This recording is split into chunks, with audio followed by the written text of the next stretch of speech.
2 படமுமே எலெக்ஷனுக்காக பராசக்தி வந்து திமுகவுக்கு உதவுவதற்காக இந்த டைம்ல எடுக்கப்பட்டிருக்கிற படம். ஜனநாயகன் வந்து விஜய்க்கு உதவுவதற்காக எடுக்கப்பட்டிருக்கிற படம். அதுல வந்து எந்த மாற்று கருத்துமே இல்லை. இப்போ எலெக்ஷனுக்கு முன்னால இந்த படம் வந்திருந்தா விஜய்க்கு எப்படி இருந்திருக்கும்? இன்னும் நல்லா இருந்திருக்கும்ல. 1 மாசத்துக்கு முன்னால. அப்ப விஜய் அதையும் சூஸ் பண்ணல. ஜனநாயகனை வந்து நான் எலெக்ஷனுக்கு அப்புறம் கூட பார்க்கலாம், இல்லை எலெக்ஷனுக்கு முன்னும் பார்க்கலாம். It depends on my time. But அப்போ அதுக்காக தான் அதை கொண்டு வராங்க. பட் அந்த படம் ஃப்ளாப் ஆயிடுச்சுன்னா விஜயோட பொலிட்டிக்கல் கெரியர் ஃப்ளாப் ஆயிடுச்சு. நான் ஐடியாலஜிக்கலாக பாஜகவையும் எதிர்க்கிறேன்னு சொல்லும் பொழுது இந்த விஷயத்தில் விஜய் அமைதி காப்பது விஜயினுடைய பொலிட்டிக்கல் ஃபியூச்சருக்கு நல்லது கிடையாது. விஜய் வந்து பெருமளவில் ஆன்டி டிஎம்கே ஆன்டி கவர்மெண்ட் ஓட்ஸை பிரிப்பார். அது வந்து ஏடிஎம்கே பிஜேபி அலையன்ஸ்க்கு ஒரு பாதகமாக அமையும். ஸோ அதனால் திமுகவை வீழ்த்தணுன்னா விஜய் நம்மளோட இருக்கணும்னு பாஜகவும் அதிமுகவும் நினைப்பது உண்மை. உங்கள் டிரைவருக்கு நீங்கள் என்ன இன்ஸ்ட்ரக்ஷன்ஸ் கொடுத்தீங்க? வண்டி டிஎஸ்பி ஏதாவது உங்ககிட்ட வந்து பேசினாங்களா? ஸ்டேட் அட்மினிஸ்ட்ரேஷன்லேருந்து யார் யாரெல்லாம் உங்களுக்கு ஃபோன் பண்ணி பேசினாங்க? உங்களுக்கு தெரியுமா அவ்வளோ மக்கள் அங்கே கூடி இருக்கிறாங்கன்னு? அந்த மாதிரி கேள்விகள்லாம் விஜய்கிட்ட கேட்கணும். விஜயை விசாரணைக்கு உட்படுத்தணும். தேர்தலுக்கு முன்னால் திமுக போன்ற ஒரு 20 வருட கூட்டணி கட்சியை உடைத்து கொண்டு அவங்க போனாங்கன்னா அவங்களுக்கு பெரிய நம்பகத்தன்மையை உண்டாக்கும். பாய்தவிப்பிள் நேயர்களுக்கு வணக்கம். நான் பவித்ரா சேவியர். இன்றைய நேர்காணலில் நம்மளுடன் இணைந்திருக்கிறார் பத்திரிகையாளர் சிவப்பிரியன் அவர்கள். வணக்கம் சார். வணக்கம் சார். இன்னைக்கு ரொம்ப பரபரப்பா பார்க்கக்கூடிய விஷயம் அப்படின்னு பார்த்தோம்னா, விஜய் அவர்களுக்கு கொடுக்கப்பட்டிருக்க சம்மன். நேர்ல ஆஜராகணும் டெல்லியில ஜனவரி 12ஆம் தேதி அப்படிங்கிற செய்தி வந்துச்சு, நம்ம பார்த்தோம். இது வந்து ஒரு அரசியல்ல ஒரு முக்கியமான விஷயமா பார்க்கப்படுது. ஏன்னா அவர் இப்போ வந்து இதுல இருக்காருங்கிறனாலையும், கரூர் சம்பவத்திலிருந்து இது நடக்குது அப்படிங்கிறதுனாலையும், இது வந்து பல்வேறு கட்சிகள்ல இருந்து கொடுக்கப்படுற அழுத்தத்தின் காரணமா வருதுன்னு ஒரு சில விமர்சனங்கள் வைக்கப்படுது. ஆனா எல்லாரையுமே விசாரணை பண்ணிட்டு இருக்காங்க. அந்த ஆம்புலன்ஸ் டிரைவர்ல இருந்து கட்சி நபர்கள்ல இருந்து எல்லாரையுமே அந்த வகையில விஜயம் விசாரணை செய்யப்படணும் அப்படிங்கிறது நெறிமுறை அப்படிங்கிற ஒரு விஷயத்தையும் சொல்றாங்க. நீங்க எப்படி பாக்குறீங்க சார்? விஜயை விசாரிக்கிறது வந்து ஒரு வழக்கமான ஒரு ப்ரொசீஜர். அதுல ஒன்றும் எந்த மாற்று கருத்தும் கிடையாது. ஏன்னா அந்த கரூர் துயர சம்பவத்தில் வந்து விஜய் வந்து ஒரு முக்கியமான நபர். அந்த கூட்டத்தை கூட்டியவர் விஜய், அந்த கூட்டத்தில் உரையாற்றியவர் விஜய். விஜயை பார்க்க தான் அத்தனை ஆயிரம் மக்கள் அங்கு கூடினர். So Vijay is an important factor. அந்த கரூர் கேஸை பொறுத்த வரைக்கும் அவர் தான் centre piece of the case. அந்த சென்டர் கேரக்டர் விஜய் தான். விஜயை விசாரணை பண்ணணும், அதில் எந்த மாற்று கருத்தும் கிடையாது. அவர்கிட்ட இந்த கருத்துக்கள் கேட்கணும். ஒரு சில கேள்விகள் சிபிஐக்கு இருக்கும், கிளாரிஃபிகேஷன்ஸ் இருக்கும். அதுக்கெல்லாம் விஜய் வந்து கிளாரிஃபை பண்ணணும், அவருடைய பதிலை கொடுக்கணும். ஆனால் சென்னையில் ஒரு சிபிஐ ஆஃபீஸ் இருக்குது, கரூரில் ஒரு சிபிஐ கேம்ப் ஆஃபீஸ் வச்சுக்கிட்டு கரூரில் விசாரணை பண்ணியிருக்கலாம், இல்லை சென்னையில் விசாரணை பண்ணியிருக்கலாம். டெல்லிக்கு விஜயை கூப்பிடுறது வந்து அரசியல் அழுத்தம். அதில் எந்த மாற்று கருத்துமே கிடையாது. நீங்கள் விஜயை விசாரிங்க, விஜயை விசாரிக்கக்கூடாதுன்னு யாருமே சொல்லலை. விஜயை விசாரிக்கணும். இன்ஃபேக்ட் அவருடைய கருத்துக்களை கேட்கணும். என்ன நடந்ததுன்னு அவருக்கு தெரியும். அவரும் நிறைய பேருக்கு தண்ணி பாட்டில் எடுத்து கொடுங்கப்பான்னு சொல்லியிருக்கிறார். அந்த வீடியோலலாம் தெரியுது. விஜயை பொறுத்த வரைக்கும் அங்கே ஏதோ நடக்குதுன்னு அவருக்கு தெரியும் அன்னைக்கு. பட் என்னன்னா அவரால் காம்ப்ரிஹெண்ட் பண்ண முடியல. ஏன்னா அவ்வளோ கூட்டம். ஸோ கூட்டத்தை அவசரமாக அவங்க முடிச்சதுக்கு காரணம் என்னமோ நடக்குதுங்க. அவங்களுக்கு இந்த மாதிரி இவ்வளவு பேர் இறந்துட்டாங்கன்னா அங்கே இருக்கிறவங்க யாருக்குமே அது தெரியாது. பட் விஜயை வந்து அவங்க வந்து விஜய்கிட்ட இருந்து இன்ஃபர்மேஷன் கலெக்ட் பண்ண விரும்புவாங்க. ஏன்னா அப்போ தான் அந்த கேஸை கன்க்ளூட் பண்ண முடியும். ஏன்னா சென்ட்ரல் கேரக்டர் விஜய். அவர்கிட்ட பேசணும். அவர் உங்களுக்கு நீங்கள் என்ன பார்த்தீங்க, மக்கள் மயக்கமடைகிறது நீங்கள் பார்த்தீங்களா, ஏன் தண்ணி கொடுக்க சொன்னீங்க, உங்கள் டிரைவருக்கு நீங்கள் என்ன இன்ஸ்ட்ரக்ஷன்ஸ் கொடுத்தீங்க, வண்டி டிஎஸ்பி ஏதாவது உங்ககிட்ட வந்து பேசினாங்களா, ஸ்டேட் அட்மினிஸ்ட்ரேஷன்லேருந்து யார் யாரெல்லாம் உங்களுக்கு ஃபோன் பண்ணி பேசினாங்க, உங்களுக்கு தெரியுமா அவ்வளோ மக்கள் அங்கே கூடி இருக்கிறாங்கன்னு? அந்த மாதிரி கேள்விகள்லாம் விஜய்கிட்ட கேட்கணும். விஜயை விசாரணைக்கு உட்படுத்தணும். அதில் வந்து எந்த மாற்று கருத்துமே கிடையாது. ஏன்னா நான் சொன்ன மாதிரி சென்ட்ரல் கேரக்டர் அவர் இந்த கேஸை பொறுத்த வரைக்கும். ஆனால் அவர் டெல்லிக்கு மட்டும்தான் நீங்கள் வரணும், அதுவும் எங்கள் ஆஃபீஸ்க்கு வந்து நீங்கள் வந்து எங்களோட கிளாரிஃபிகேஷன் எல்லாம் வந்து கிளியர் பண்ணிட்டு போங்கன்னு சொல்கிறது வந்து அரசியல் அழுத்தம். அதில் வந்து மிகப்பெரிய ஒரு அரசியல் அடங்கி இருக்கிறது. அதில் வந்து எந்த மாற்று கருத்துமே கிடையாது. சரி, இப்போ டெல்லிக்கு போறதுனால அவங்களுக்கு அது ஒரு அரசியல் அழுத்தம் காரணமான்னு சொல்றீங்க. இப்போ ஒருவேளை சென்னையில அவங்கள கூப்பிட்டு விசாரிக்கிறாங்கனாலும், டெல்லியில கூப்பிட்டு விசாரிக்கிறாங்கனாலும், விசாரணை ஒண்ணா தானே இருக்க போகுது. இங்கிருந்து அங்க கூட்டிட்டு போறதுனால என்ன மாறுபட்டுடும்? அந்த விசாரணையில என்ன ஒரு சேஞ்ச் ஆயிட போகுதுன்னு நினைக்கிறீங்க? விசாரணையில ஒன்றும் பெருசா இருக்காது. கொஸ்டின்ஸ் அதே கொஸ்டின்ஸா தான் இருக்கும். கொஸ்டினர் அதே தான் இருக்கும். அவரை ஒன்றும் பெரிய கிடுக்குப்பிடி விசாரணை எல்லாம் பண்ண மாட்டாங்க விஜய். ஏன்னா அவருக்கு ஒன்றும் தெரியாது. அதே ஆக்சிடென்ட் அங்க நடந்தது. நீங்க யாரை கூப்பிட்டு கேட்டாலும் அவங்களுக்கு யாருக்கும் ஒன்றும் தெரியாது. அவங்கள பார்த்ததை தான் அவங்க சொல்ல போறாங்க. என்ன நடந்துச்சு, உங்களை டிஸ்ட்ரிக்ட் அட்மினிஸ்ட்ரேஷன்ல இருந்து யாராவது கான்டாக்ட் பண்ணாங்கன்னா ஆமா இல்லைன்னு சொல்ல போறாரு விஜய். அதுக்கப்புறம் நீங்க போயிட்ட பிறகு உங்களுக்கு எப்ப தெரியும் இத்தனை மக்கள் இறந்துட்டாங்கன்னா அதுக்கு அவர் தெரிஞ்ச பதில அவர் சொல்ல போறாரு. அப்புறம் விஜய் அவர்கள் ஹாஸ்பிட்டலுக்கு போறதுக்கு பர்மிஷன் கேட்டாரா இல்ல மத்தவங்க கேட்டாங்களாங்கிறதெல்லாம் அந்த கொஸ்டின்ஸ் எல்லாம் அதுல இருக்கும். பட் இங்க எங்க அரசியல் அழுத்தம் அப்படிங்கிற சந்தேகம் வருதுன்னு பாத்தீங்கன்னா, சென்னையில விசாரிக்கக்கூடிய ஒரு விஷயத்த ஏன் டெல்லி வரைக்கும் கூட்டிட்டு போனோம், அலைக்கழிக்க வைக்கிறது தான் பிரச்சனை. அந்த ஒரு ப்ரெஷர் கொடுக்குறாங்கல்ல, அந்த ஒரு இமோஷனல் மென்டல் ப்ரெஷர் கொடுக்குறாங்கல்ல, அதுதான். டெல்லிக்கு ஏன் கூப்பிடணும்? டெல்லிக்கு நீங்க வாங்க, சென்னையிலேயே விசாரணை பண்ணலாம். பட் டெல்லிக்கு கூப்பிடுறதுக்கு என்ன அர்த்தம்? அப்போ உங்ககிட்ட வேற ஏதோ எதிர்பார்க்குறாங்க. அந்த அந்த அந்த அந்த ப்ரெஷர், அந்த ஒரு எக்ஸ்ட்ரா எஃபர்ட், அதுதான். இப்போ ஜனவரி 12 வர சொல்லியிருக்காங்க. விசாரணைங்கிறது அன்னைக்கே முடியுமா, இல்ல அடுத்து பொங்கல் லீவ்லாம் வருது, அது தொடர் விசாரணை மாதிரி இருக்குமா? அங்க பொங்கல்லாம் கிடையாது டெல்லியில. அதனால அதெல்லாம் நம்ம இப்போ ப்ரீமெச்சூரா பேச முடியாது. முதல்ல விஜய் 12ஆம் தேதி அப்பியர் ஆகுறாரா இல்ல வேறு ஒரு டைம் கேட்டு சிபிஐக்கு லெட்டர் எழுதுறாரா, வேற என்ன பண்றாருங்கிறத பார்க்கணும். இன்னும் அவருடைய கேம்ப்ல இருந்து பெருசா எந்த விதமான ஒரு கன்ஃபர்மேஷனோ இல்லை டினையலோ வரல. அவங்க என்ன பண்ண போறாங்கங்கிறது இன்னும் ஒரு புரியாத புதிராக தான் இருக்குது. ஸோ அப்போ விஜய் என்ன பண்ண போறாரு? அவங்க சொன்ன மாதிரி நேரடியா போயிட்டு விசாரணைக்கு அப்பியர் ஆக போறாரா இல்ல விசாரணையிலிருந்து அப்பியர் ஆகிறதுக்கு ஏதாவது விலக்கு கேட்க போறாரா, ஏதாவது ஒரு காரணம் சொல்லிங்கிறத பொறுத்திருந்து பார்க்கணும். ஸோ எப்படி பண்ணாலும் இதுல பாலிடிக்ஸ் இருக்குன்னு விஜய் நினைச்சாருன்னா விஜயே இதை பாலிடிக்ஸா பண்ணணும். ஏன்னா நான் ஐடியாலஜிக்கலா பாஜகவையும் எதிர்க்கிறேன்னு சொல்லும் பொழுது இந்த விஷயத்துல விஜய் அமைதி காப்பது விஜயினுடைய பொலிட்டிக்கல் ஃபியூச்சருக்கு நல்லது கிடையாது. நான் என்னுடைய பதில் எங்கே இருந்து வருதுன்னா, 27ஆம் தேதி நடைபெற்ற அந்த சம்பவம், 28, 29 விஜய் அமைதியா இருக்கிறாரு. 30ஆம் தேதி ஒரு வீடியோ வெளியிட்டு அவர் பேர் எஃப்ஐஆர்லயே போடாத போதே வேணா என்ன அரெஸ்ட் பண்ணிக்கோங்க, நான் இங்க தான் இருப்பேன், என் தொண்டர்களை ஒன்றும் பண்ணாதீங்க அப்படிங்கிறாரு. இத்தனைக்கும் அவரோட பேரையே எஃப்ஐஆர்ல சேர்க்கல. பட் இன்னைக்கு சிபிஐ கூப்பிட்டுருக்காங்கன்னும் போது அது மட்டும் ஒரு என்ன சொல்றது, ஒரு ப்ரொசீஜரல் இஷ்யூவாகவும் டிஎம்கே கவர்மெண்ட்ல பண்ணா அது ஒரு வெண்டட்டாவும் பார்க்கறது மக்கள் பெருமளவில் ஏத்துக்க மாட்டாங்க. ஸோ அப்போ என்னன்னா விஜய் அவர்களுடைய பாஜக எதிர்ப்பு வீரியத்தை டெஸ்ட் பண்ணக்கூடிய விஷயமா தான் நிறைய பேர் இந்த சிபிஐ சம்மனை பார்ப்பாங்க.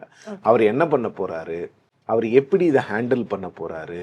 ஏன்னா நீங்க தவேக்கால ஒரு ரேடியோ சைலன்ஸ் இருக்கு, யாருமே இதை பத்தி பேச மாட்டேங்கிறாங்க. பிஜேபியை கிரிட்டிசைஸ் பண்றதுக்கு தவேக்காவினுடைய தலைவர்கள் தயங்குறாங்க. ஸோ அப்ப ஏன் தயங்குறாங்க அப்படிங்கிற கேள்வி எழும்போது அவங்க என்ன பண்ண போறாங்க? 12ஆம் தேதி போறாரா, எப்படி போறாரு, ஒரு ஷோ ஆஃப் ஸ்ட்ரென்த்தா இதை கன்வெர்ட் பண்ணுவாரா இல்ல விஜய் சைலண்டா போயிட்டு வந்துருவாரா அப்படிங்கிறதெல்லாம் எல்லாத்துலயுமே ஒரு பொலிட்டிக்கல் மெசேஜ் அடங்கி இருக்கு. இப்போ அவங்க ஒருவேளை பின்னாடி என்ன அரசியல் இருக்கு அப்படிங்கும்போது விமர்சகர்கள் வைக்கிற ஒரு விமர்சனமா பாக்குறது என்டிஏ கூட்டணியில அவங்க சேர்க்க வைப்பாங்க. இப்போ என்டிஏ கூட்டணியில ஒருத்தரா ஜாயின் பண்ணிட்டு இருக்காங்க, நம்ம பாக்குறோம். பாமக இப்ப இணைஞ்சிருக்காங்க. அந்த மாதிரி அடுத்து இவர் டெல்லிக்கு கூப்பிட்டு இல்ல அங்க ஒரு விசாரணை நடத்தும் பொழுது ஒரு ஆப்ஷன் வைக்கப்படலாம். இல்ல அவர் அதை அக்செப்ட் பண்றதுக்கான வாய்ப்புகளும் இருக்கு. ஏன்னா அவர் கடுமையா பிஜேபி எதிர்க்க மாட்டேங்கிறாருங்கிறதையும் சொல்றாங்க. அந்த மாதிரி நடக்கிறதுக்கு வாய்ப்புகள் இருக்குமா? டைரக்டா எதுவுமே பண்ண மாட்டாங்க. எந்த அரசியல் கட்சியுமே டைரக்டா பண்ண மாட்டாங்க. இப்படி எல்லாம் தான் இன்டைரக்டா பண்ணுவாங்க. இன்னொன்னு, விஜய் அவர்கள் என்டிஏக்கு வரணுங்கிறத என்டிஏ தலைவர்களே சொல்றாங்க, பாஜகவினுடைய தலைவர்களே அதை சொல்றாங்க. நீங்க வந்துருங்க, நீங்க வந்தாதான் திமுகவை எங்களால வீரியமா எதிர்க்க முடியும், நீங்க வந்தீங்கன்னா வெற்றி உறுதின்றாங்க. அப்போ அதிமுக கூட்டணி வெற்றி பெறுவதற்கு விஜய் தேவைங்கிறத அதிமுக கூட்டணியினுடைய நிலைப்பாடு. இப்போ அப்படி அவங்க பேசும்போது அவங்க அதை அரசியல் நோக்கத்தோட பேசும்போது அரசியல் நோக்கர்களும் இது அரசியலா தான் பார்ப்பாங்க. விஜய்க்கு ப்ரெஷர் கொடுக்குறாங்க, 4 மாசமா கொடுத்துக்கிட்டு தான் இருக்கிறாங்க, இல்லைன்னா யாருமே சொல்ல முடியாது. விஜய்க்கு ப்ரெஷர் கொடுத்துக்கிட்டு தான் இருக்கிறாங்க. விஜய்க்கு ப்ரெஷர் எப்படி கொடுக்குறாங்கன்னா, நீங்கள் எங்களை நம்புங்க, டிஎம்கே கவர்மெண்ட் வந்து உங்களை என்ன வேணாலும் பண்ணிடும், அதனால நீங்கள் எங்களை நம்புங்கங்கிறது தான் அவங்களுடைய எண்ணமாக இருக்கிறது. அவங்களுக்கு இன்னொன்று விஜய் தேவைன்னு நினைக்கிறாங்க. விஜய் வந்து பெருமளவில் ஆன்டி டிஎம்கே ஆன்டி கவர்மெண்ட் ஓட்ஸை பிரிப்பார். அது வந்து ஏடிஎம்கே பிஜேபி அலையன்ஸ்க்கு ஒரு பாதகமாக அமையும். ஸோ அதனால் திமுகவை வீழ்த்தணுன்னா விஜய் நம்மளோட இருக்கணும்னு பாஜகவும் அதிமுகவும் நினைப்பது உண்மை.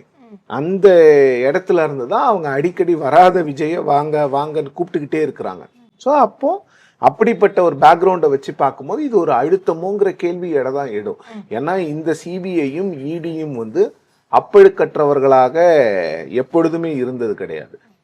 எந்த கட்சி மத்தியில் ஆட்சி செய்கிறதோ அந்த கட்சியினுடைய ஊதுகுழலாக தான் இந்த அமைப்புகள் இருந்திருக்கிறது. அது காங்கிரஸ் ஆட்சியிலும் சரி. ஒரே ஒரு எக்ஸாம்பிள், 2013 வருஷம் ஒரு செவ்வாய்க்கிழமை மத்தியானம் திமுக வந்து காங்கிரஸ் ஆட்சியிலிருந்து விலகியது. புதன்கிழமை காலையில் இன்றைக்கு முதலமைச்சராக இருக்கக்கூடிய அன்றைக்கு திமுகவினுடைய பொருளாளர் திரு மு.க. ஸ்டாலின் அவர்களுடைய இல்லத்தில் ரெய்டு நடந்தது. அவர் வந்து ஒரு ஃபாரின் கார் வந்து டேக்ஸ் இல்லாமல் வாங்கிட்டாரு, கொண்டு வந்துட்டாங்க அப்படிங்கிற வழக்கில் அவர் வீட்டில் ரெய்டு நடந்தது. அது எங்கே போச்சு? அந்த அமைப்புகளுக்கான அட்டானமிலாம் எங்கே போச்சு? அதெல்லாம் சும்மா இவங்க வந்து பேசுறது. பொலிட்டிக்கல் ப்ரெஷரில் மட்டும்தான் அந்த இயக்கங்கள் அந்த ஏஜென்சிஸ் வந்து இயங்கும். இதே மாதிரி நிறைய கேசஸ் இருக்குங்க, ஏகப்பட்ட கேசஸ் இருக்குது. முலாயம் சிங் யாதவ் வந்து யூபிஏ 1 கவர்மெண்ட்டை சேவ் பண்ணும்போது அதுக்கு ஒரு வாரத்துக்கு முன்னால் அவருக்கு வந்து ஒரு க்ளீன் சிட் கொடுக்குறாங்க. இது எல்லா கட்சிகளும் சிபிஐயும் இடியையும் பண்ணக்கூடிய விஷயம்தான். காங்கிரஸ் இடியை 20% யூஸ் பண்ணியிருந்தா பிஜேபி 200% யூஸ் பண்ணுது. அந்த மேக்னிடியூட் தான் வேரி ஆகுது பிஜேபிக்கும் காங்கிரஸும். பட் பிளே புக் ஒன்று தான். இவங்க 2 பேரோட ட்ராக் ரெக்கார்டுமே அப்படிதான் இருக்கும். ஆனா இப்போ ஸ்டேட் கவர்மெண்ட் விசாரிக்கும் போது அதுல ஒரு உண்மை வரல, அதனால எஸ்பிஐ ஸ்டேட் கவர்மெண்ட் விசாரிக்கவே நீங்க விடலையே. எங்க விசாரிக்க விட்டீங்க? ஸ்டேட் கவர்மெண்ட் மேலதான் 1008 கம்ப்ளைண்ட்ஸ். இன்னொன்னு ஸ்டேட் கவர்மெண்ட்டும் இந்த விஷயத்துல வந்து எந்த போலீஸ் டிபார்ட்மெண்ட் வந்து குற்றம் சாட்டப்பட்டிருக்கிறதோ அந்த டிபார்ட்மெண்ட்ல இருக்கக்கூடிய ஒரு ஏடிஜிபியை வச்சு நீங்க பிரஸ் கான்ஃபரன்ஸ் கண்டக்ட் பண்ணி எங்க மேல தப்பு இல்லைன்னா அதை எப்படி ஏத்துப்பாங்க? இந்த மாநில அரசாங்கமும் இந்த கரூர் விஷயத்துல வந்து மிகப்பெரிய தவறுகளை இழைத்து விட்டது. அதெல்லாம் யாருமே சொல்லல. போலீஸ் வந்திருக்க கூடாது. 3 நாள் கழிச்சு ஒரு அதிகாரிகள் குழு வந்து பேசினாங்க. 3 ஐஏஎஸ் ஆபீசர்ஸ் பேசினாங்க. It was excellent. அந்த பிரஸ் கான்ஃபரன்ஸை யாருமே இன்னைக்கு வரைக்கும் குறை சொல்லல. ஏன்னா அவங்க போலீஸ்க்கு கிளீன் ஷீட் கொடுக்கல. ஆனா போலீஸ்ல இருக்கக்கூடிய ஒரு ஏடிஜிபி அவருக்கு அவரே கிளீன் ஷீட் கொடுத்துக்கிறாரு. நாங்க எந்த தப்பும் பண்ணல, நாங்க 500 பேரை போட்டோம், அதோட எங்க வேலை முடிஞ்சு போச்சு. அவர் 3 மணில இருந்து 10 மணிக்குள்ளதான் வந்திருக்கணும், அவர் 7:30 மணிக்கு தான் வந்தாரு, எங்க பேச்சு கேட்கல. சார், அவர் உங்க பேச்சு கேட்கலன்னா கேட்க வைக்க வேண்டியதுதான் சார் போலீஸோட கடமை. அப்ப நீங்க எங்க போனீங்க? இங்க கவர்மெண்டோட ரோல் எங்க வருதுன்னா, விஜய் அவர்கள் அப்படியே இவர்கள் சொல்வது போல் பிடிவாதமாக இருந்திருந்தாலும் கூட, சார் நீங்க இந்த இடத்த விட்டு நவரக்கூடாதுன்னு சொல்லியிருந்தாங்கன்னா, அந்த டிஸ்ட்ரிக்ட் கலெக்டருக்கும் டிஸ்ட்ரிக்ட் எஸ்பிக்கும் எனார்மஸ் பவர்ஸ் இருக்கு. அந்த இடத்துலயே அவங்க யாரை வேணாலும் அரெஸ்ட் பண்ணலாம், அந்த வெஹிக்கிளை இம்பவுண்ட் பண்ணலாம், என்ன வேணாலும் பண்ணலாங்க. பப்ளிக் ஆர்டருக்காக என்ன வேணாலும் பண்ணலாம். ஸ்டேட் கவர்மெண்ட் வந்து இந்த விஷயத்துல ஃபர்ஸ்ட் மெஸ்அப் பண்ணது தான் அது வந்து சிபிஐக்கு போச்சு. இன்னொன்னு, முதல் நாளே வந்து சிபிஐக்கு போகணுன்னு தான் தாவேக்காது விரும்பினாங்க. அவங்க என்னன்னா, ஸ்டேட் கவர்மெண்ட் கிட்ட இது இருக்கக்கூடாது, அவங்களுக்கு சிபிஐயால இந்த பிரச்சனைகள்லாம் வருங்கிறத அன்னைக்கு அவங்களுக்கு யோசிக்க தெரியல. ஏன்னா அந்த ஹீட் ஆஃப் த மொமெண்ட் இன்னைக்கு இதுல இருந்து தப்பிச்சுக்கணும். இப்ப என்னாச்சு? இப்ப இந்த ப்ரெஷரையும் நீங்க ஹேண்டில் பண்ணி தான் ஆகணும். இந்த ப்ரெஷர் ஒரு பக்கம் அவருக்கு இருக்கு. இன்னொரு பக்கம் வந்து இப்போ ஜனநாயகன் ரிலீஸ்ல ஒரு பிரச்சனை பண்றாங்க, சென்சார் சர்டிபிகேட் இன்னும் அவருக்கு கொடுக்கப்படலை அப்படிங்கிற பிரச்சனை போயிட்டு இருக்கு. பராசக்திக்கும் இன்னும் வரல. பராசக்திக்கும் இன்னும் வரல. இந்த சென்சார் சர்டிபிகேட் எல்லாம் வந்து விஜயோட ஃபேன்ஸ் வந்து புரிதல் இல்லாம பேசிட்டு இருக்கிறாங்க. அந்த கம்பெனி வந்து கோர்ட்டுக்கு போயிருக்கிறாங்க. அந்த கம்பெனி என்ன சொல்லுதோ அதை மட்டும்தான் ஏத்துக்க முடியும். இந்த ஃபேன்ஸ் இங்க ட்விட்டர்ல உட்காந்து கம்பு சுத்துற கதைகள்லாம் எல்லாரும் உட்காந்து பதில் சொல்லிட்டு இருக்க முடியாது. அவங்களுக்கு ஒரு விஷயம் இருக்குது. இன்னைக்கு இன்னொன்று புதுசா பண்ணிட்டு இருக்காங்க. அரசாங்கம் கொடுத்த லேப்டாப்ல வந்து முதல்வர் படத்தை, திரு கருணாநிதி படத்தை மறைச்சி அதை ஒரு வீடியோவா போடுறது. அட் எண்ட் ஆஃப் த டே அது வந்து மாணவர்களுக்கு வரி பணத்துல இருந்து அரசு கொடுத்தது. திமுக வந்து அவங்களோட அறக்கட்டளையில இருந்து கொடுக்கல, ஒரு வரிப்பணத்துல கொடுத்தத. ஓகே, அவங்க படம் போட்டது வந்து எந்த அரசியல் தலைவர்கள் படமும் போடக்கூடாதுன்னு வச்சுப்போம், போட்டுட்டாங்க.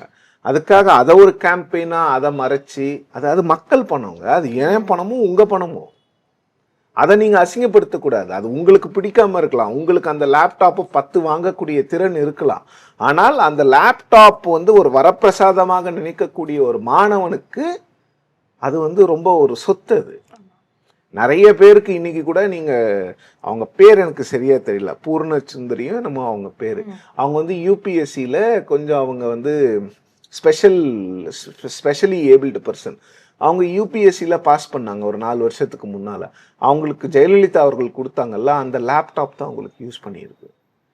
எனக்கு அந்த லேப்டாப்பு நான் 2 வாங்கிக்கலாங்க, ஆனால் அவங்களுக்கு வந்து அன்னைக்கு வந்து வாங்கக்கூடிய சூழ்நிலை இல்லாத போது அந்த லேப்டாப் அவங்களுக்கு இருந்ததுனால தான் அவங்களால யூபிஎஸ்சி பாஸ் பண்ண முடிஞ்சு இன்னைக்கு அவங்க வந்து ஒரு ஐஏஎஸ் ஆஃபீஸராக இருக்கிறாங்க. ஸோ இந்த மாதிரி விஷயங்களை வந்து புரிதல் இல்லாமல் செய்யக்கூடாது. லேப்டாப் உங்களுக்கு அதில் ஒருவருடைய முகம் பிடிக்கலன்னா நீங்கள் பார்க்காதீங்க. அதை விட்டுட்டு அதை ஒரு பெரிய இஷ்யூ மாதிரி அதை கொண்டு போய், அது வந்து இதுக்காக கொடுக்கல, படிக்கிறதுக்காக மாணவர்களுக்காக கொடுத்துருக்குறாங்க. இப்போ இந்த ஜனநாயகன் வந்து நார்மலா எல்லாருக்கும் இருக்கக்கூடிய பிரச்சனை தான், சர்டிபிகேட் கிளியர் ஆகுது. அவரோட மெர்சல் படம், அவரோட சர்க்கார் படத்துக்குலாம் ஒரு நாளைக்கு முன்னதான் கிடைச்சிருக்கு. பட் இந்த படத்துக்கு கொஞ்சம் பொலிட்டிக்கல் ப்ரெஷரும் இருக்கு, இல்லைன்னுலாம் சொல்ல முடியாது. இன்னொன்று, இதை நீங்கள் எல்லாத்தையும் கனெக்ட் பண்ணி பார்த்தீங்கன்னா ஏதோ ஒரு விதத்தில் பிஜேபி கொஞ்சம் ப்ரெஷர் கொடுக்குற மாதிரி கூட நீங்கள் இதை பார்த்துக்கலாம். இங்கே என்ன பிரச்சனைனா, விஜய் தரப்பு பேசாமலே இருக்கிறது, அமைதி காக்குறாங்க. ஏன்? அதுதான் அங்க கேள்வி. உங்க படத்துக்கு பிரச்சனை பல ஆயிரம் கோடி ரூபாய், உங்க படத்துக்கு பிரச்சனை பல 100 கோடி ரூபாய் அதுல ஸ்டேக்ல இருக்குது, ஆனா நீங்க யாருமே பேச மாட்டேங்கிறீங்க, தகவல்களை கசிய விடுறீங்க. ஏன்? வெளிப்படையா வந்து பேசுங்க, யாரு பிரச்சனைன்னு சொல்லுங்க. இங்க ஏதாவது தமிழ்நாட்டில் ஏதாவது தேட்டர்ஸ் கிடைக்க மாட்டேங்குதா ஜனநாயகன்? எனக்கு தெரிஞ்ச வகையில கிட்டத்தட்ட 650 தேட்டர்ஸ்ல ஜனநாயகன் தான் போடுறாங்க. பராசக்திக்கு 450 தேட்டர் தான் கிடைச்சிருக்கு. ஏன்னா கண்டென்ட் கிடையாது.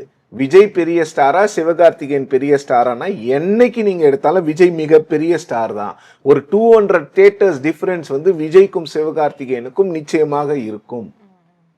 இப்ப பராசக்தி மாதிரி ஒரு பொலிட்டிக்கல் தீம் இல்லைன்னா இன்னும் ஒரு 100 தேட்டர் சிவகார்த்திகேயனுக்கு குறைஞ்சிருக்கும், ஒரு 100 தேட்டர் விஜய்க்கு வந்திருக்கு. At the end of the day ஜனநாயகனோ பராசக்தியோ துட்டு தான். அது வந்து கமர்ஷியல் ஃபில்முங்க. அதுல வந்து விஜய்க்கோ சிவகார்த்திகேயனுக்கோ பெரிய ரோல் கிடையாது. அவங்களுக்கு சம்பளத்துக்கு தான் நடிக்கிறாங்க அவங்க 2 பேரும். அவங்க எல்லாத்துலயும் தான் டிசிஷன் எடுத்துக்கிட்டு இருக்க முடியாது. இப்ப விஜய்க்கு வந்து இந்த படம் நான் வேற மாதிரி கொண்டு வரேனே, இப்போ எலெக்ஷனுக்கு முன்னால இந்த படம் வந்திருந்தா விஜய்க்கு எப்படி இருந்திருக்கும்? இன்னும் நல்லா இருந்திருக்கும்ல, ஒரு மாசத்துக்கு முன்னால. அப்ப விஜய் அதையும் சூஸ் பண்ணல. சரி, மார்ச் 15ஆம் தேதி ரிலீஸ் பண்ணுவோம், தேர்தல் பிரச்சாரத்தையே ஜனநாயகன் பண்ணலாம்ல. அவர் எங்கேயுமே போகாம ஜனநாயகனையே பிரச்சார யுக்தியா பண்ணலாம்ல. பண்ண முடியாது, ஏன்னா ப்ரொடியூசர் தான் டிசைட் பண்ணும். சிவகார்த்திகேயன் அன்னைக்கு என்ன சொன்னாரு? 10ஆம் தேதி, வேற வழி இல்லை, தேட்டர்ஸ் கேட்கறாங்க. 13ஆம் தேதி ஒரு படம் ரிலீஸ் ஆகுது, 14ஆம் தேதி ஒரு படம் ரிலீஸ் ஆகுது.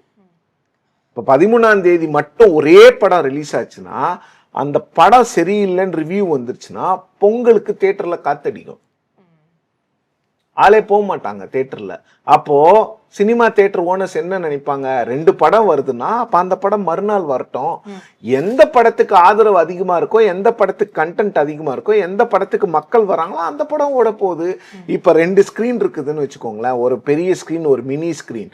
ஆப்வியஸா இப்போ ஜனநாயகன் எடுப்போம், ஜனநாயகன் தான் மெயின் ஸ்கிரீன்ல போடுவாங்க, சின்ன ஸ்கிரீன்ல பராசக்தி போடுவாங்க. ஜனநாயகனுக்கு 2 நாளைக்கு மேல ரிசப்ஷன் இல்ல, கிரௌட் வரலன்னா ஜனநாயகனை தூக்கி மினில ஷிஃப்ட் பண்ணுவாங்க, அங்க இருக்கிற பராசக்தியை தூக்கி இங்க ஷிஃப்ட் பண்ணுவாங்க.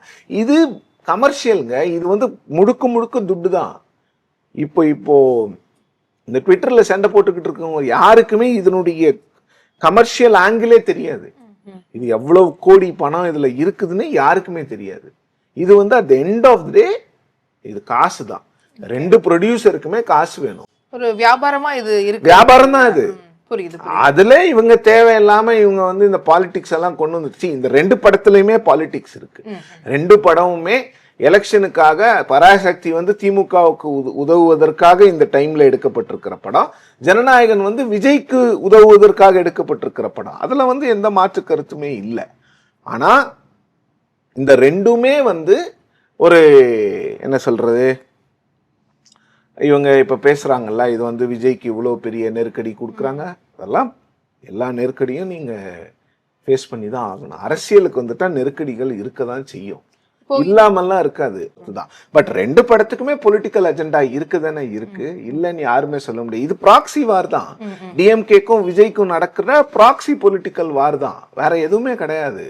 இந்த பக்கம் கேவிஎன் ப்ரொடக்ஷன்ஸ் வந்து ஒரு பெங்களூர் பேஸ்ட் ப்ரொடக்ஷன் ஹவுஸா இருந்தாலும் அந்த படத்துக்கு வந்து ஹெஃப்ட் வந்து விஜய்னாலதான் அந்த படம் ஓடும். பட் பராசக்திக்கு வந்து அது அந்த பேக்கிங் வந்து டிஎம்கே ஃபர்ஸ்ட் ஃபேமிலியோட பேக்கிங்கு பிளஸ் ரெட் ஜெயிண்டோட பேக்கிங். ஸோ இதுதான் வித்தியாசம். விஜய்க்கும் திமுகவுக்கும் நடக்கின்ற ஒரு பனிப்போரா தான் நான் இதை பார்க்குறேன். இப்போ ஜனநாயகன் வந்து ஒரு நல்ல ஹிட் கொடுத்துருச்சுன்னா அடுத்து அதை தொடர்ந்து அவருக்கு அது எலெக்ஷன்லயும் ஹிட் குடிக்குங்கிற மாதிரி சொல்றது, இல்ல வந்து அது ஃபிளாப் ஆச்சுன்னா அது அடுத்து அவர் பேசக்கூடிய பேச்சுகள்லாம் கவனிக்கப்படாம போயிருமா, இல்ல இது வந்து ஒரு பெரிய பிளே எல்லாம் ரோல் பண்ணாதுன்னு நீங்க நினைக்கிறீங்க? அந்த படம் எதுக்கு ஜனநாயகன்ல அந்த ட்ரெய்லர்ல பார்க்கும்போது வர்ற அந்த டயலாக்ஸ்லாம் வந்து விஜய்க்கு வந்து இவங்க என்ன நினைக்கிறாங்கன்னா, எம்ஜிஆருக்கு எப்படி படங்கள் உதவுச்சோ அந்த மாதிரி விஜய்க்கு உதவும்னு நினைக்கிறாங்க. உதவாம போகலாம். எவ்வளோ பேர் போய் தேட்டரில் போய் பார்க்க போகிறாங்க அதெல்லாம் பொறுத்து. ஏன்னா இன்னைக்கு ஒரு மாதம் கழிச்சு ஓடிடியில் பார்க்கலாம்னு நினைக்கிறவங்க எத்தனையோ பேர் இருக்காங்க, என்னை உட்பட. நான்லாம் தேட்டருக்கே போகிறது கிடையாது, நான் உட்காந்து ஓடிடியில் தான் பார்க்குறேன். டைம் கிடைக்கும் போது பார்ப்பேன். நான் ஜனநாயகனை வந்து நான் எலெக்ஷனுக்கு அப்புறம் கூட பார்க்கலாம், இல்லை எலெக்ஷனுக்கு முன்னும் பார்க்கலாம். It depends on my time. But அப்போது அதுக்காக தான் அதை கொண்டு வராங்க. பட் அந்த படம் ஃப்ளாப் ஆயிடுச்சுன்னா விஜயோட பொலிட்டிக்கல் கெரியர் ஃப்ளாப் ஆயிடுச்சுன்னு சொல்றது வந்து அடிமுட்டாள்தனம். அப்படியெல்லாம் ஒண்ணுமே கிடையாது. அந்த படத்தை பார்க்க வர்றது யாரு, ஃபேன்ஸ் தானே பார்க்க போறாங்க. அவங்களுக்கு விஜய் சும்மா நின்று கையெழுத்து கும்பிட்டா கூட 3 மணி நேரம் பார்த்துட்டு தான் வர போறாங்க அந்த ஃபேன்ஸ். அவங்க பார்க்காம வர போறாங்க. ஒரு காலத்தில் ரஜினிகாந்துக்கு சொல்லுவாங்க ரொம்ப கிண்டலா, ஒன்னும் இல்லைங்க அவர் வந்து அப்படியே 3 மணி நேரம் நின்றுட்டு இருந்தா கூட பார்ப்பாங்க ஃபேன்ஸ். அதை விட இன்னைக்கு ஃபேன்ஸ் விஜய்க்கு அதிகமா இருக்காங்க. ஸோ அந்த படத்தினுடைய வெற்றியோ தோல்வியோ வந்து விஜய் அவர்களுடைய அரசியலை பெருமளவுல பாதிக்காது. ஓகே சார், இப்போ இந்த மூவி ரிலீஸ் ஒரு பக்கம், சிபிஐ உடைய தாக்கம் இதெல்லாம் ஒரே நேரத்துல வருது. அந்த சிபிஐ சம்மனே பாத்தீங்கன்னா இந்த ஜனநாயகன் படம் ரிலீஸ் கோயின்சைட் பண்ற மாதிரி வருது. ஸோ அப்போ வந்து அந்த படத்துல இருந்து அட்டென்ஷனை டைவர்ட் பண்ணி விஜய் மேல ஒரு டைவர்ஷனை கொடுக்கறது. இதெல்லாம் ஆக்சுவலி விஜய் வந்து ஒரு ஃபைன் பொலிட்டிக்கல் மைண்டோட திங்க் பண்ணாருன்னா இதெல்லாம் அவரோட அட்வான்டேஜா அவர் யூஸ் பண்ணிக்கலாம். எப்படி யூஸ் பண்ண முடியும் சார்? அட்வான்டேஜ்ங்க எல்லாமே. 3 நாள் உங்களை பத்தி பேச போறாங்க மீடியா. நீங்க 12ஆம் தேதி போறீங்களா இல்லையாங்கிறத 10ஆம் தேதி காலையில இருந்தே ஆரம்பிப்பாங்க. நீங்க ஃபீட் பண்ணிட்டே இருக்கணும். 2 வீடியோ ரிலீஸ் பண்ணுங்க, ஒரு 10,000 பேரை கூட்டு போங்க டெல்லிக்கு 10,000 பேரை கூட்டு போக சொல்லுங்க. இதெல்லாமா சொல்லி கொடுத்துட்டு இருக்க முடியும் உட்காந்து? நீங்க அரசியல் பண்ணணும்னா அரசியலா பண்ணுங்க. அப்ப அமைதி காக்குறதான் பிரச்சனை அவங்க கட்சியின். நிச்சயமா நீங்க எல்லாத்துக்கும் அமைதியாவே இருந்தீங்கன்னா எப்படி? அப்ப எப்படி அரசியல் பேசுவீங்க? எப்போ உங்களுடைய ஸ்டாண்ட சொல்லுவீங்க? எல்லாத்துக்கும் நாங்க அமைதியாவே இருப்போம், எங்களுடைய அமைதி தான் வந்து மௌனம் சம்மதத்துக்கு அறிகுறிலாம் சினிமால உதவும். நிஜ வாழ்க்கைக்கெல்லாம் அதெல்லாம் சரியா வராது. அரசியல்னா அடிச்சு ஆடணும். இப்போ ஒரே ஒரு விஷயம் கேட்குறேன், திமுகவில் ஏதோ ஒரு தலைவருக்கு இந்த மாதிரி கொடுத்துட்டாங்க. திரு செந்தில் பாலாஜி அவர்களுக்கு வந்து ஒரு அரெஸ்ட் பண்ணாங்க. டிஎம்கே எப்படி ரியாக்ட் பண்ணாங்க? அதுக்கு ரியாக்ட் பண்ணாங்க, அவ்வளவுதான். அதுதான் அரசியல். அப்புறம் என்னாச்சு? செந்தில் பாலாஜி மீது இருந்த தவறுகள் எல்லாம் மறைத்து கவர்னர் ஒரே ஒரு தப்பு பண்ணாரு, எல்லா தப்பும் கவர்னர் மேல வந்துருச்சு. செந்தில் பாலாஜி மீது இந்த அட்டென்ஷனே போயிடுச்சு. அப்போ ஒரு அரசியல் கட்சி அரசியலா பண்ணணும். அந்த கவர்னர் பண்ண அந்த ஒரு தப்புல அந்த கேஸோடைய ஒட்டுமொத்த விஷயத்தையும் திமுக மாத்திருச்சு. அதுதான் அரசியல். இந்த அரசியல் வந்து விஜய் பண்றாரா இல்லையான்னு பாக்கணும். ஏன்னா உங்களை நீங்க பாலிட்டிஷியன் ஆயிட்டீங்க, உங்களை டெல்லிக்கு கூப்பிடுறாங்க, ஏதோ ஒரு ப்ரெஷர் கொடுக்குறாங்கன்னும் போது அதை நீங்க மேக்சிமம் யூஸ் பண்ணணும்ல. நீங்க வந்து மீடியா கிட்ட பேசலாம்ல, இந்த சாக்க வச்சுக்கிட்டாவது நீங்க மீடியா கிட்ட பேசலாம். இல்ல ஒரு 4 வீடியோ ரிலீஸ் பண்ணுங்க, 10,000 பேர் கூட்டு போங்க டெல்லிக்கு. எதுவுமே பண்ண மாட்டேன், நான் மட்டும் தனியா போயிட்டு வருவேன்னா ஓகே, அவ்வளவுதான். அப்போ உங்களால பண்ண முடியுமா? இப்போ இதன் ஒரு விளைவா பாலிட்டிஷியனுக்கு அவரு ஒரு பாலிட்டிஷியனுக்கு வந்து